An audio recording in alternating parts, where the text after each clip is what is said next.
Super Saravana stores. Left side OMR, right side ECR. நடுவுல உங்க step stone secret plots. Beach Resort Plots, just 24 lakhs onwards. Call 96268 99268.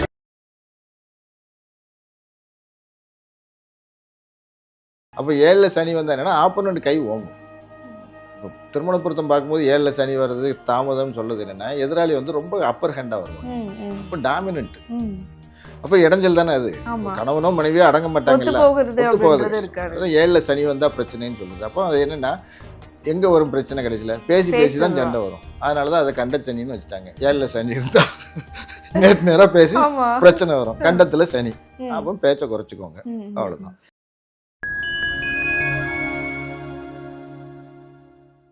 Panguni மாதத்துக்கான ராசி பலன் ஒரு ராசிக்கு எப்படி இருக்கும் அப்படின்றது பார்க்கறதுக்கு முன்னாடி இந்த பங்குனி மாதமே என்ன மாதிரியான சிறப்புகள் இருக்கு, ஓவராலாக எப்படி இருக்கும் அப்படின்னு சொல்லிட்டிங்கன்னா ஒரு ராசியை நம்ம போயிடலாம். பங்குனி மாதம்ங்கிறது என்னென்னா 12வது மாதம்னு சொல்லியிருப்போம். பங்குனி மாதம் என்னென்னா திருமண மாதம், தெய்வ திருமண மாதங்கள். சாதா திருமணம் கிடையாது, அனைத்து தெய்வங்களுக்கும் திருமணம் நடந்த மாதம் பங்குனி மாதம். அப்போ யாராக இருந்தாலும் ஆர்டினரி பீப்புள்ஸ் யாராக இருந்தாலும் சரி, திருமண காலங்கள் திருமண வயதில் இருக்கிறவர்கள் அனைவருக்கும் திருமணத்துக்கு முயற்சி பண்ணாங்கன்னா உடனடியாக அவங்களுக்கு திருமண வாய்ப்புகள் நிறையவே கிடைக்கக்கூடிய மாதம். இதில் இந்த மாதத்துலாம் பார்த்திங்கன்னா முருகர், தெய்வானை, சிவன், பார்வதி, சாஸ்தா, அதுக்கப்புறம் யார் யார் பிறந்தாங்கங்கிறது தெய்வ அருள் உள்ளவங்க இவங்கெல்லாம் பிறந்ததுன்னு பார்த்திங்கன்னா அது நிறைய வருது. தெய்வ திருமணங்கள்ங்கிறதும் வரிசையாக எல்லாரோட திருமணங்கள் இருக்குது. ராமர், சீதை, அப்புறம் அவரோட பரதன், லட்சுமணன், பரதன், சத்ருகன், இவங்களோட கல்யாணம் எல்லாமே அந்த பங்குனி உத்திரம்ங்கிற அந்த ஒரு நாளில் சிறப்பாக எல்லாருக்கூட கல்யாணங்கள் எல்லாமே நடந்ததுனால தெய்வீக திருமணங்கள் அதிகமாக நடந்த மாதம் பங்குனி மாதம். அதனால் எல்லாருக்குமே வந்தோன்னா கல்யாண வாய்ப்பு அந்த வயது உள்ளவர்களுக்கு கல்யாணத்துக்கு ஒரு சிறப்பான மாதம். இது பொதுவான ஓகே. ஸோ பங்குனி மாதம்னு பார்க்கும்போது திருமணத்துக்கு உகந்த மாதம், ஒரு உகந்த மாதமா, ஒரு மங்களகரமான ஒரு மாதம் அப்படின்னு கூட நம்ம சொல்லிக்கலாம். Okay okay sir. அப்போ அப்படியே நம்ம ஒரு ராசிக்கு எப்படி இருக்கும் அப்படின்றத பார்க்க போயிடலாம். அடுத்ததாக வந்து பார்த்தீங்கன்னா கன்னி ராசி. கன்னி ராசிக்கு எப்படி இருக்க போகுது இந்த மாதம்? கன்னி அப்படிங்கிறது அலங்கார பிரியை, எப்போவுமே ஒரு டெடிக்கேட்டட் ஒர்க்காலிக் பீப்புள்னு வழக்கமாக சொல்கிறது தான். அவங்க எப்போவுமே ஒரு டெடிக்கேஷன் அதிகமாக உள்ள ஆட்கள். அதுமாதிரி கன்னி ராசியில், சிம்ம ராசியில் இருக்கக்கூடிய உத்திர நட்சத்திரமும் கன்னி ராசியில் இருக்க உத்திர நட்சத்திரமும் பார்த்திங்கன்னா கன்னி ராசியில் இருக்க உத்திர நட்சத்திரத்தில் அந்த பங்குனி உத்திரம்லாம் ஃபங்க்ஷன்லாம் நடக்கும். கன்னியில் இருக்கிற உத்திரத்தில் இது நடக்கும், பங்குனி உத்திரம் வரும்.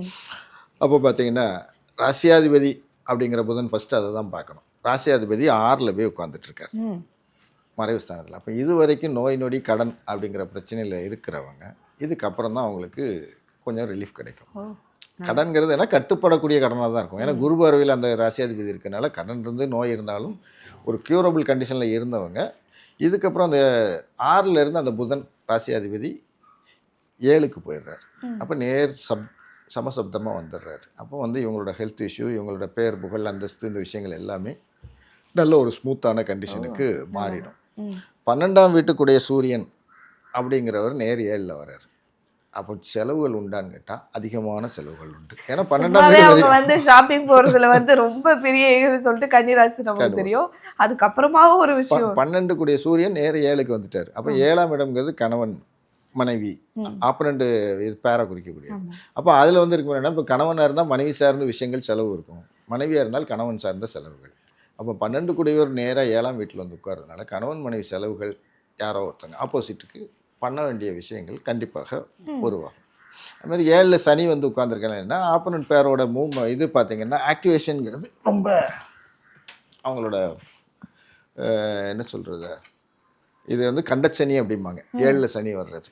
அப்போ இவங்க என்னென்னா கொஞ்சம் நிதானமாக தான் சில விஷயங்களை மூவ் பண்ணணும், ஒரு ஸ்டெப்பாக தான் எடுத்துக்கணும். ஏன்னா 7ல் உட்காந்துருக்கும்போது கண்டம்னா தொண்டையை குறிக்கும், இங்கேயும் அதே தான் தொண்டையை குறிக்கிறதுனால என்னென்னா கொஞ்சம் பேச்சை இந்த மாதம் எல்லாருமே பேச்சு வந்து பொதுவாகவே டோட்டலா எல்லாரும் பேச்சை குறைச்சாவே ஸ்மூத்தா இருக்கும். ராசி பலனே தேவையில்லை. வெயில் வேற சார், அதுலயே வந்து கொஞ்சம் மண்டை சூடாயே கத்திடுவாங்க. சோ இந்த மாதிரி நார்மலாவே பாத்தீங்கன்னா பேச்சை குறைச்சிட்டா சண்டையே இருக்காது. ராசி பலனே பார்க்க வேண்டாம், எல்லாருமே பேச்சை குறைச்சிட்டா எந்த ப்ராப்ளமும் வராது. கண்டிப்பா. இதுக்கு ரீசன் என்னன்னு பார்த்தா நேரா 7ல் வந்து சனி உட்கார்ந்துட்டு இருக்கு. 7ல் சனி உட்காரும்போது ஆப்போசிட் 7ல் சனிங்கிறது என்னென்னா நம்ம மேசராசிலேருந்து எடுத்தோம்னா துலாம் ராசியில் சனி உச்சம். அப்போ மேசத்துக்கு 7ஆம் வீடு துலாம். அப்போ 7ல் சனி வந்தால் என்னென்னா ஆப்போனண்ட் கை ஓங்கும். இப்போ திருமண பொருத்தம் பார்க்கும்போது 7ல் சனி வர்றது தாமதம்னு சொல்லுது என்னென்னா எதிராளி வந்து ரொம்ப அப்பர் ஹேண்டாக வருவாங்க, அப்போ டாமினன்ட். அப்போ இடைஞ்சல் தானே அது. கணவனோ மனைவியோ அடங்க மாட்டாங்கல்ல, போகிறது ஒத்து போகாது. அப்படின்றது இருக்காது. அதான் 7ல் சனி வந்தா பிரச்சனைன்னு சொல்லுது. அப்போ அது என்னன்னா எங்க வரும் பிரச்சனை கடைசியில் பேசி பேசி தான் சண்டை வரும். அதனால தான் அதை கண்ட சனின்னு வச்சுட்டாங்க. 7ல் சனி இருந்தா நேராக பேசி பிரச்சனை வரும். கண்டத்தில் சனி, அப்போ பேச்சை குறைச்சிக்கோங்க, அவ்வளோதான். அப்போ அங்கே வந்து என்னென்னா 2ஆம் வீட்டுக்குடையவன் உச்சத்தில் வரும். அப்போ அது நல்ல விஷயம். 2ஆம் வீட்டுக்குடைய வரவு வரக்கூடிய ஆள் உச்சமாக இருக்கார், சூப்பர் பவரில் இருக்கார் சுக்கிரன். அப்போ பண வரவுக்கு குறைச்சல் கிடையாது.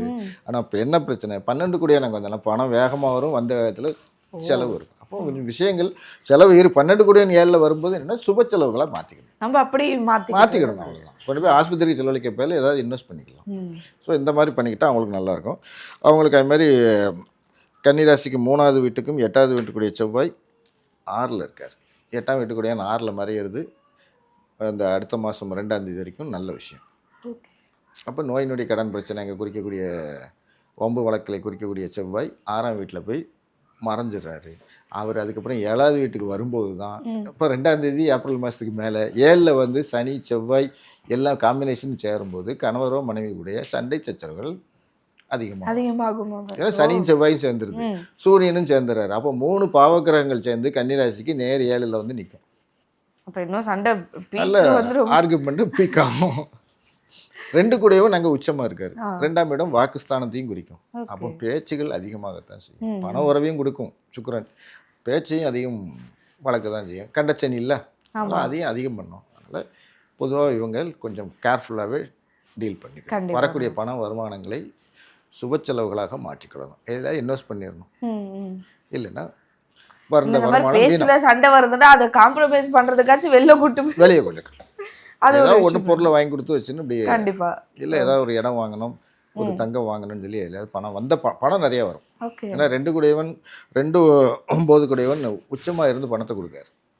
அப்புறம் வந்தது பொருளாதாரம் இருக்கும். அதே நேரத்தில் இந்த கண்டச்சனிக்கு உண்டான வேலைகளும் அங்கே இருக்கும். அதனால் கொஞ்சம் பேச்சுகள் விஷயங்கள் யார்ட்டனாலும் சரி கொஞ்சம் பேச்சுகளை குறைச்சி கொண்டு போகணும்.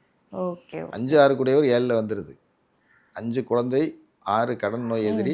அவர் 7ல் வந்து உட்கார்ந்தாரு. அப்போ அந்த 7ல் வந்து சனி உட்காரும்போது என்ன கண்டச்சனின்னா 5-6 கூடிய வேலையை 7ல் இருந்து செய்வார். அப்போ 6ங்கிறது வம்பு வழக்கு கடன்கிறது. அப்போ சனி அந்த கடனை கண்டிப்பாக கன்னிராசி கொடுப்பார். கடன் வாங்க வேண்டிய சூழ்நிலை வரும். வருமானத்தையும் அதுக்கேற்ற மாதிரி கொடுப்பார்.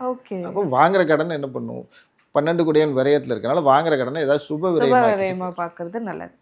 இதுதான் சிம்பிளான பலன்கள். பணம் வரும், பார்த்துருக்கோ, கொஞ்சம் பேச்சை குறைச்சிருந்துக்கோ. அதுதான் வந்து கன்னிராசிக்கு நம்ம சொல்றதா இருக்கலாம். சேஃப்டி பண்ணிக்கணும். கண்டிப்பா சார்.